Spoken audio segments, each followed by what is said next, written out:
Twendeni tuandamane sote, tufike mezani, tukamwone mpishi huyo aliye imara, tukamwone ni nani huyo anayesisimua.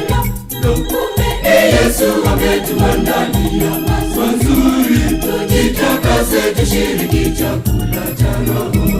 Kumbe Yesu ametuandalia mazuri, tujitakase tushiriki